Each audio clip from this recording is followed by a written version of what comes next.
Bonjour tout le monde. Avant de commencer cette vidéo, je voudrais remercier les gens qui me suivent et je leur remercie de leur patience car je répète toujours, je fais des vidéos en amateur et donc je vous remercie de me suivre parce qu'il n'y a rien de professionnel.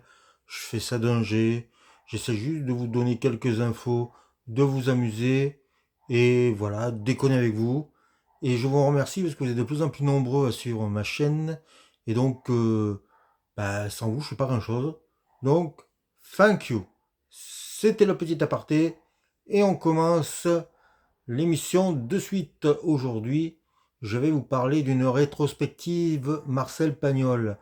Alors, euh, je crois que cette rétrospective est à la Cinémathèque de Paris, mais elle va voyager. Et donc, vous allez voir plusieurs films de Marcel Pagnol débouler chez vous. Et c'est toujours chouette à voir. Alors, je me suis posé la question, est-ce que je fais une vidéo où je vais parler de tous les films un par un et puis je suis un feignant et je me suis dit non, j'ai pas trop envie. Par contre, parler de Marcel Pagnol me plaît beaucoup. Déjà, c'est un écrivain que j'ai lu dans mon enfance.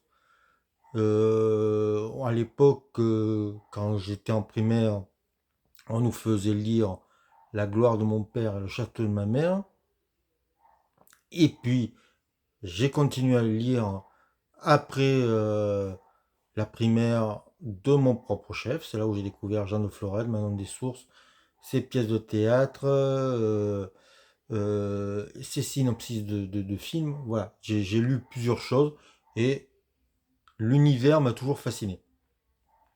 Donc, il est toujours bien de revoir ces films puisque à ses débuts, dans les années 30, ces films-là ont été capitaux, importants. Et je vous explique pourquoi. Donc cette semaine, vous pouvez voir ou revoir une rétrospective Marcel Pagnol. Et dedans, vous allez pouvoir voir la trilogie marseillaise avec Marius, Fanny, César. Vous allez pouvoir voir La fille du puisatier. Vous allez pouvoir voir La femme du boulanger. Il y a Regain. Il y a Geoffroy.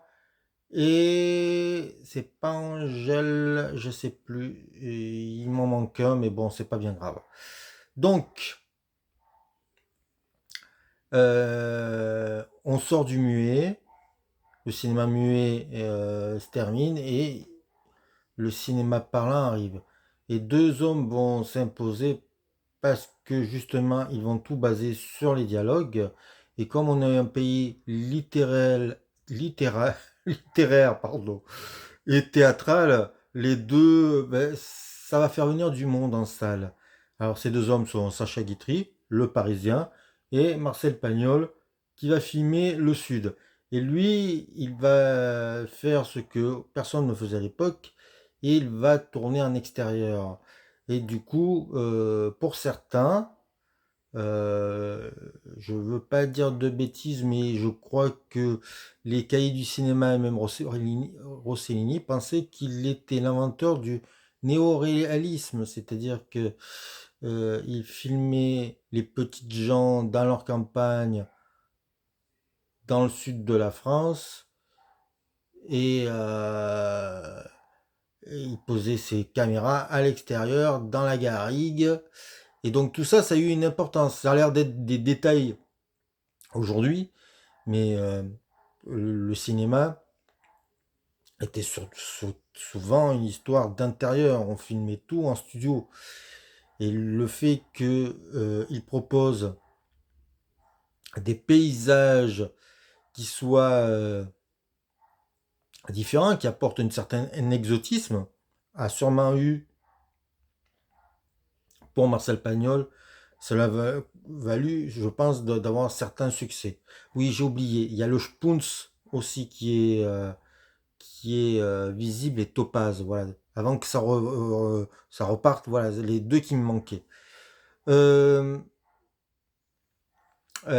donc Pagnol, le sud de la France, des dialogues à foison et des acteurs. Marcel Pagnol, c'est surtout des acteurs qui l'ont accompagné. Alors, il y a eu évidemment Fernandel, il y a eu surtout Rému, et puis il y a eu aussi des euh,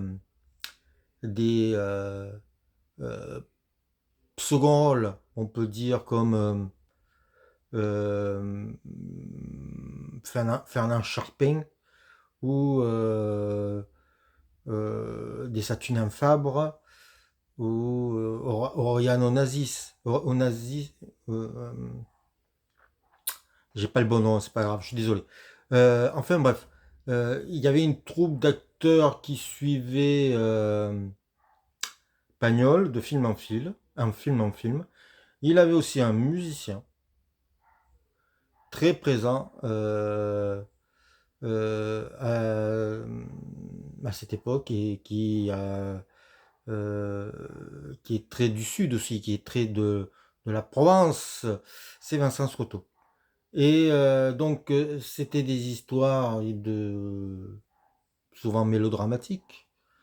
Alors vous avez, je vous donne quelques exemples, hein, la trilogie marseillaise, donc avec Marius, Fanny, César. Marius est amoureux de Fanny, mais Marius n'a que des rêves de voyage. Et puis un jour, il va partir, et il va faire un enfant à la pauvre Fanny. Il va partir, elle va être épousée par un homme qui est fou amoureux d'elle, mais elle ne l'aime pas parce qu'elle est dans son cœur. Elle est toujours aussi folle de Marius. Et toute la trilogie va raconter ça. Euh, Il y a la femme du boulanger. Voilà, le boulanger euh, est très aimé par tout sa populace. Et puis, mais il est marié avec une femme qui ne l'aime pas. C'est interprété par Ginette Leclerc, qui jouait à cette époque-là toujours des femmes de mauvaise vie. Et, voilà, il va. Comment dire, eh ben, elle va partir pour un beau berger. Il va la pleurer, il va plus vouloir faire du pain, et un jour elle revient. Voilà. C'est plein de petites histoires comme ça. C'est des contes provençaux. Il s'est inspiré de Jean Giono pour Requin. Il s'est bon, il a adapté ses livres aussi, euh, comme Jean de Florette et Manon des Sources, qui ne sont pas dans les films proposés, mais Hugolin c'est Hugolin, pardon, Hugolin et Manon des Sources sont aussi des films passionnants, formidables. Alors, voilà, la caméra est toujours pas toujours bien placée. Parfois, il y a des acteurs qui parlent qui sont hors champ. Mais voilà, il sait faire durer une scène. Il sait croquer des personnages. Les films ne sont jamais sur un seul ton. On est proche du mélodrame, mais dans ces mélodrames n'empêche pas le rire. On se souvient tous de la fameuse partie de cartes dans Marius avec Tu me fends le cœur. Voilà, ça c'est le genre de choses qu'il était capable de faire. Il faut dire qu'il a été, ces films ont été beaucoup appréciés à l'étranger. Orson Welles aimait beaucoup ces films et il considérait que Rému était le plus grand acteur du monde. Donc pour vous dire à quel point son cinéma était populaire. Moi, enfant, les films étaient souvent diffusés sur FR3. Et puis petit à petit, on les a moins vus parce que l'état des copies se sont dégradés. Il y a eu aussi une histoire, les ayants droit ont voulu récupérer les droits. En fait, les films appartenaient à Marcel Pagnol et ils ont eu du mal à restaurer les films parce que ça coûtait énormément, beaucoup d'argent. Donc, bah, il a fallu s'associer avec des maisons d'édition et tout ça. Et donc, tout ça a pris un temps fou. Et maintenant, on commence à voir des éditions correctes des films de Marcel Pagnol. Et je pense que si les films dont je vous parle, qui sortent actuellement dans la rétrospective, c'est qu'à mon avis, ils ont été restaurés et qu'on va pouvoir bientôt les voir dans des éditions Blu-ray magnifiques. C'est Carlotta qui fait ce travail. Et il faut dire merci Carlotta parce que c'est les rois de la restauration, hein, et pas à dire. Excusez-moi, pardon. Et voilà, ils font un boulot fou. Ce qui est bien, c'est que ils restaurent les chefs-d'œuvre, les classiques, mais ils restaurent aussi les films moins connus.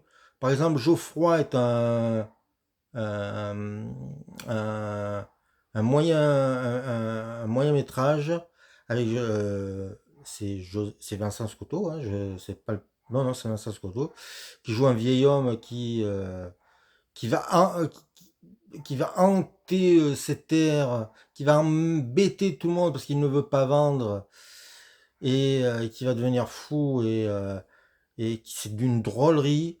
Ah, ça s'appelle Geoffroy et c'est vraiment formidable, c'est vraiment à découvrir. Requin, alors qui est considéré comme son chef-d'œuvre, mais qui n'est pas le film le plus connu. Je pense que ça a été un échec. Fernandel joue un salopard dans le film et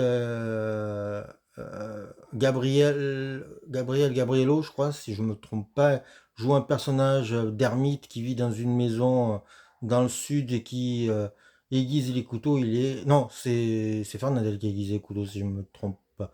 Mais enfin, il joue un mec formidable et Fernandel joue une vraie ordure. Voilà. Donc je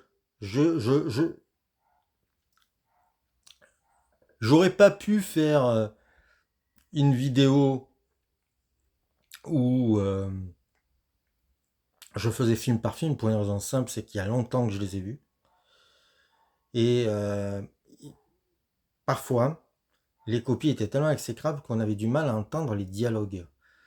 Et j'espère que là, le travail sur le son sera fait, j'ai confiance. Donc, et du coup, on perdait de la saveur de certaines histoires, on perdait, moi, je dirais, des subtilités. Et donc, moi, j'ai hâte de les voir débouler en Blu-ray, de les voir en 4K. Et s'il en sort un ou deux dans ma région, alors je n'irai pas voir la trilogie marseillaise parce que je la connais par cœur, mais j'irai sûrement voir un Requin, ce serait pas mal, un Spoons me ferait bien, m'amuserait bien. Voilà, ce genre de choses-là. Et je pense que vous pouvez amener vos enfants. C'est des films à voir en famille. Et je suis sûr que ça n'a pas perdu de son ironie ou de sa force. Voilà, je vous conseille donc de revoir ou revoir sur vos écrans, sur les écrans, une rétrospective Marcel Pagnol. Allez les voir au cinéma, c'est toujours bon.